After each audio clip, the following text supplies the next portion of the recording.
Welcome to the Big Brother Breakdown with Joleen. Welcome to the BB Breakdown with Joleen. That's me. We're back, baby.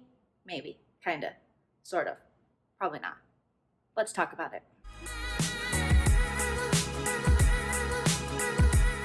Hey guys, welcome to the Big Brother Breakdown with Joleen. That's me. I cover all things BB US, BB Canada until it got canceled, and maybe the upcoming season of BB Australia. I'm definitely going to check it out because some of you have sent me the previews for it and it looks pretty good. And if we don't have a BB US, I might be sinking my teeth into some BB Australia. Okay, first things first, if you've never been to my channel before, make sure you hit that subscribe button, give this video a thumbs up, and smash that bell so you get notified every time I post a new video. All right, quick shout out to my good friend TV Talks with Tom, you guys. He put out a video earlier today that kind of inspired me to do another Big Brother video.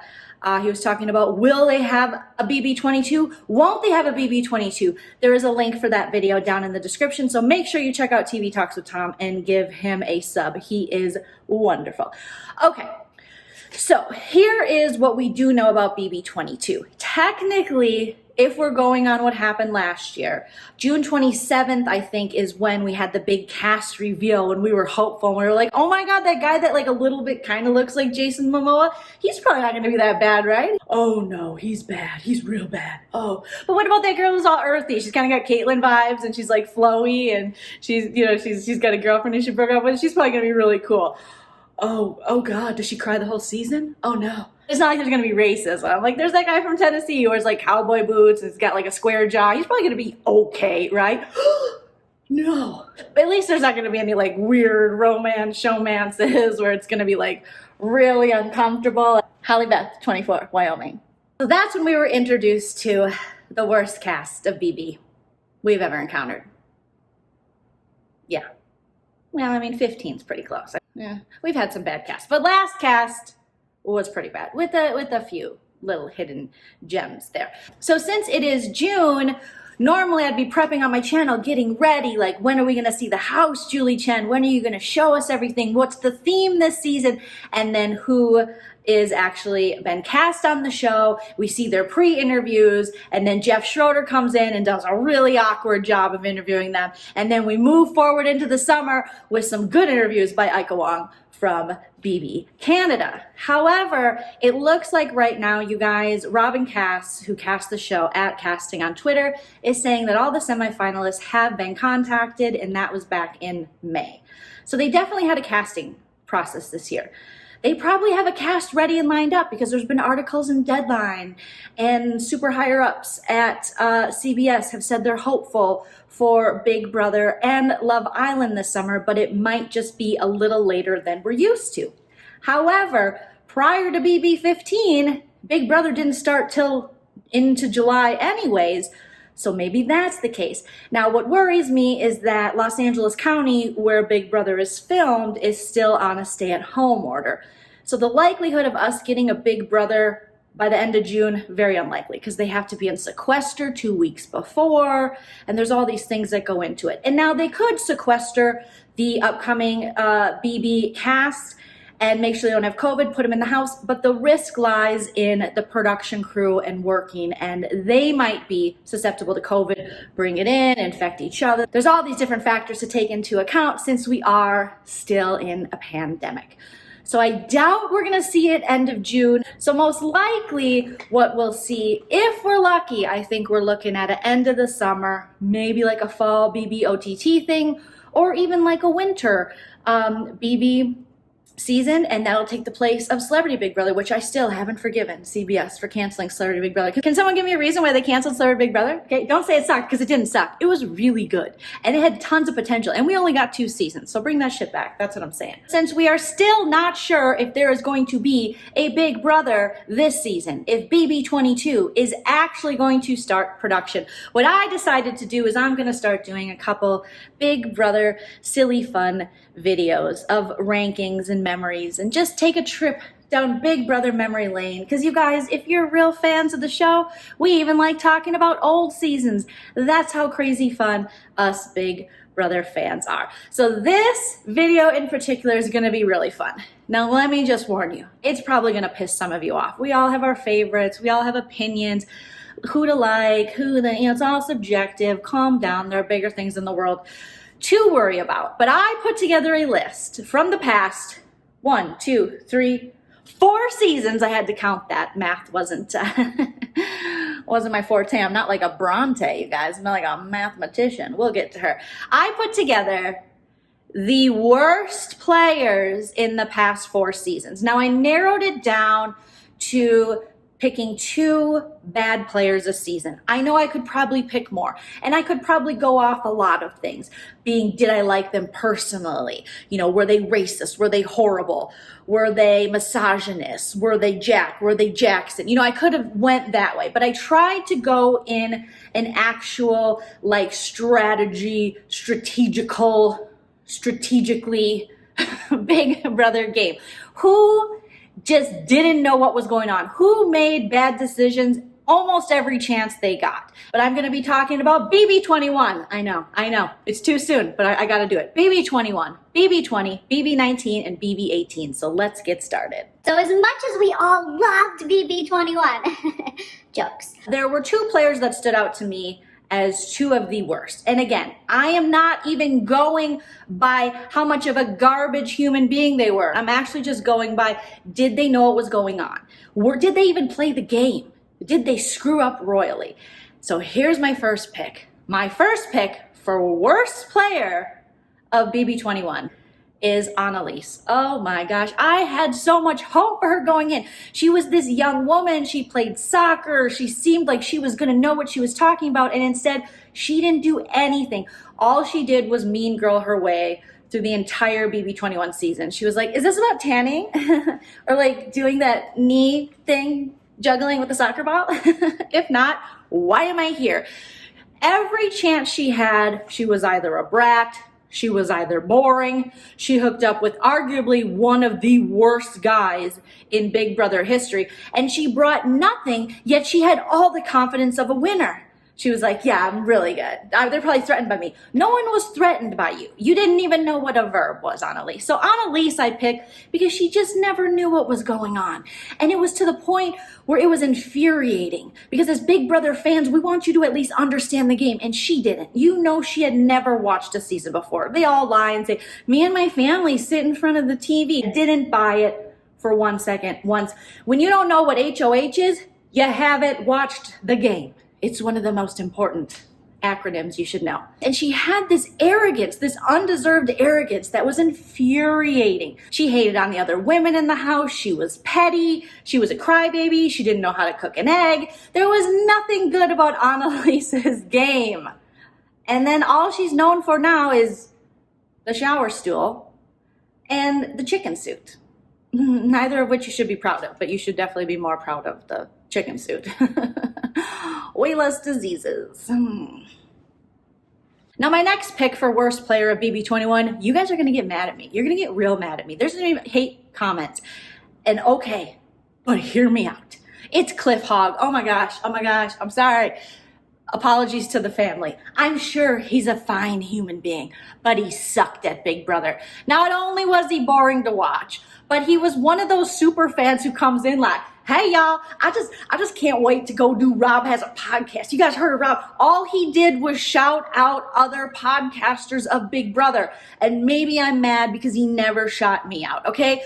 Haven't you ever heard of me, Cliff Hogg? No, he probably hasn't. Rob Has a Podcast, has like a bajillion followers, and I'm almost at 7K. Fingers crossed I don't lose subs at this point. But if I do, you guys, because you know me. If you watch my channel before, I say it how it is for me, and I don't back down. I'm not going to sugarcoat it for you. And he shared all the secrets of his game by yelling to the cameras when he should have been whispering about what was actually going on in the house.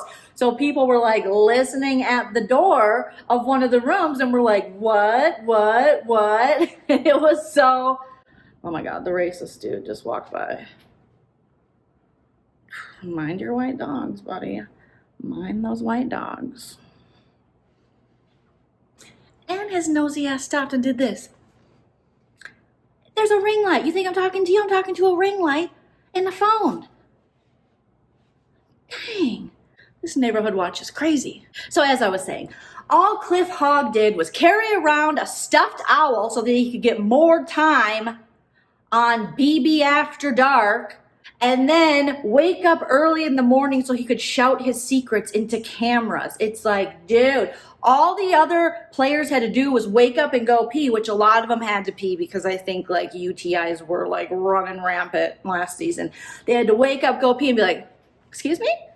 Oh, okay, Cliff, let me just do these Cliff Notes. He called them Cliff Notes. He was basically playing to the cameras. He was playing to be America's favorite player. He thought, howdy doody, Rudy Tooty, I'm going to wear a cowboy hat, tell everyone I'm from Texas, and then I'm going to be America's favorite. It's like, sir, you are no Donnie. Sir, no, you're trying too hard. The thirst is too real. You are parched, Cliff.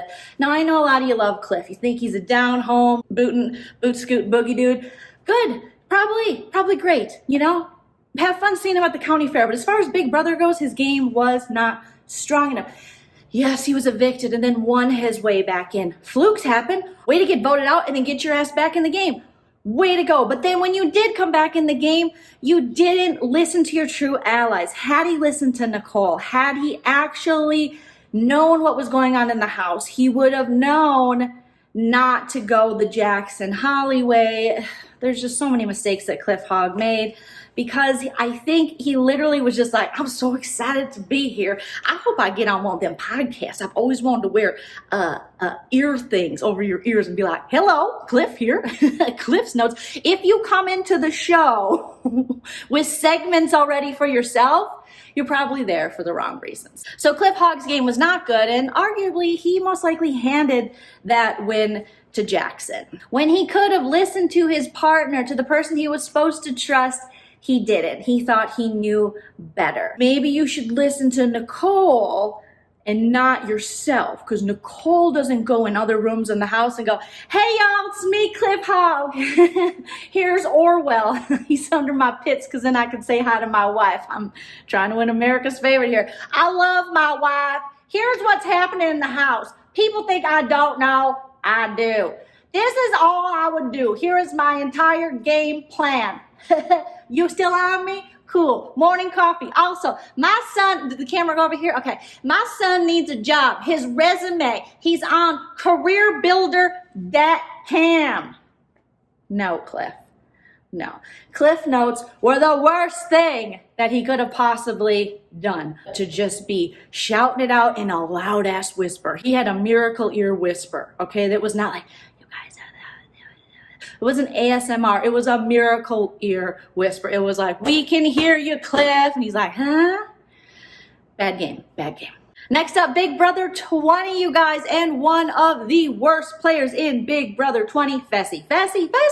Can anybody argue with that? It's definitely Fessy, you guys. Now, I watched the challenge. Fessy, far better at the challenge. That's way more his speed. But Big Brother, all the strategy, all the things, and he just was just like, I don't know. He never knew who flipped. Like, he didn't know who to trust.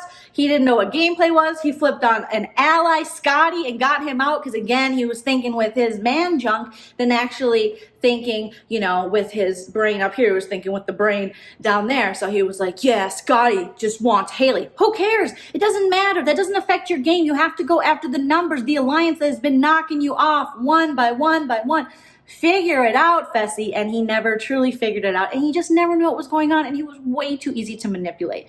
Nice to look at. Easy to manipulate, but check him out in the challenge. He's doing a lot better, at least so far. I'm not caught up on the last couple episodes, but he definitely impressed me more on the challenge than he did on Big Brother. Next up for worst player in BB20, Caitlin Herman. Like, just like the stars. And I like have a podcast, like Quarter Life Crisis. Like, it's so hard to be 25. I feel like Caitlin came in and she was like, is this Love Island? Because I know I'm like in a relationship, but like the stars are aligned in my vagina and I'm ready to party. She flipped on her line. She again was someone who was so easy to manipulate.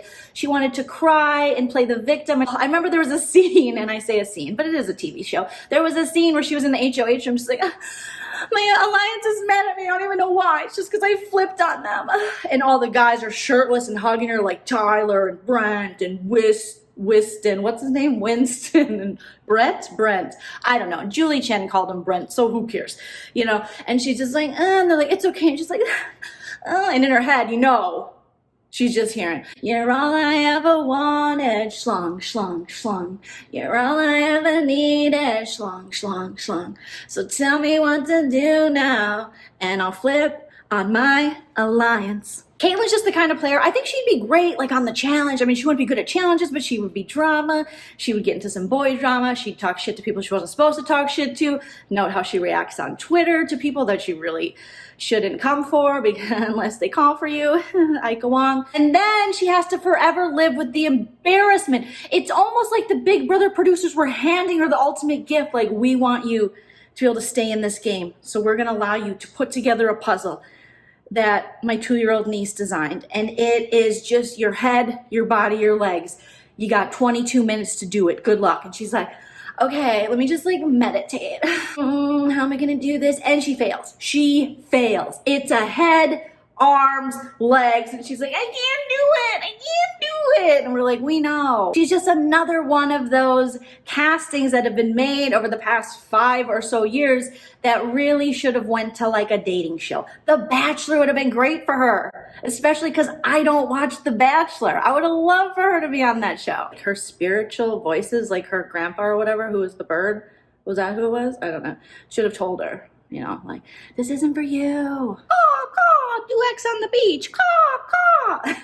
That was so stupid, Joleen. And now we're on to BB19. Now this is a no-brainer. Now some of you are going to be like, Paul. No, Paul was running that shit. Did I care for Paul necessarily in that season? I didn't, because the season was the cult of Paul. He got a lot of advantages. They cast a bunch of people who were just sheep and went along with whatever he said, so it was a boring season to watch. But this, to me, was a no-brainer, okay? It was Raven and Matt. Oh my God. These two might be the worst Big Brother players in the history of the entire game. They are definitely in the top 5. First of all, you got Matt Kleins, Matthew, Mr. Silver Workout Guy, 33, maybe a personal trainer, maybe not a personal trainer, only brought one tank top to the show. Remember the orange one? And he cut it himself and he just ate cereal. He's like, that sounds good. And he ate cereal. Another dumb pop. Like, he just, And then you had Raven. She came in with a big story, and she's Mensa, and she had, you know, a lobotomy or something, and you were just like, this is a lot. And then they had the Raven Exposed parties, and she was in the cult of Paul, and she just never knew what was going on. She took other people's makeup. She like licked their makeup brushes. I think I saw her eat a booger and a scab. It was too much. She was first of all someone who was not strategic at all. She was kind of mean, and with Paul, she thought she was running the game when she was being ran. You can't be running stuff when you're being ran. You never had an original idea. Whatever Paul said, she's like, okay, that sounds good. Go team. I can't even kick my leg. I mean, she's a good, you know, flexible, I'm not going to say good dancer, because like, what do I know about dancing? But she could kick her leg higher than me, so that's awesome. But other than the space buns, there really wasn't much there. She just told a lot of interesting stories and had no gameplay. And she'd walk in a room and just be like, yeah, what are we talking about? I'm ready to run this game. Who runs the world? Raven. Who runs Big Brother? Raven. Who runs Big Brother? Raven. Matt, want to do it? Okay, let's go. Keep your tank top on. Those two together were just two of the most delusional players of all time in Big Brother. It was just like a waste of casting. Matt never had anything insightful to say.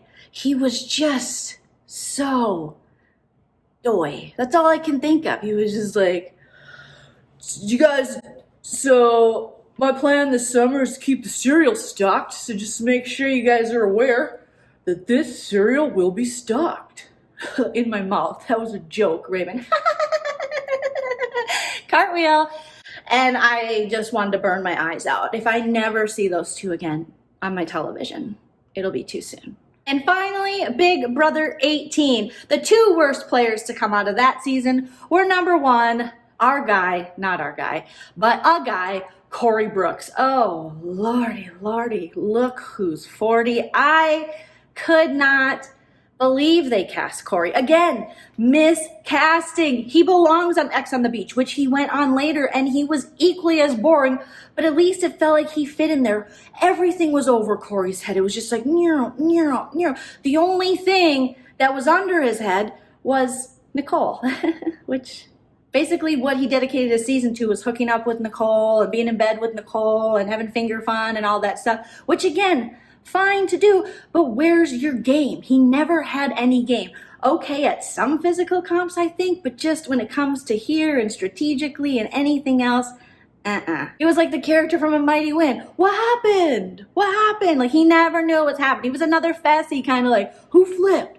What happened? What? I'm Corey. Do you guys want to see my abs? We're like, no, we want to see your game. We don't care about your abs. Like, we've seen so many abs. I'm like so sick of abs. I want to see strategic game, okay? Save your washboard abs, again, for The Bachelor, Bachelorette, X on the Beach, So I Humped Your Mother. And finally, worst player, season 18, Bronte. I mentioned her earlier, Bronte. I was actually there when she got evicted day 30 at her eviction. And I don't remember who we thought it was maybe going to be. Maybe we thought it was going to be Tiffany or something, but it ended up being Bronte, and I was really excited about the eviction. And then it was her, and I'm just like...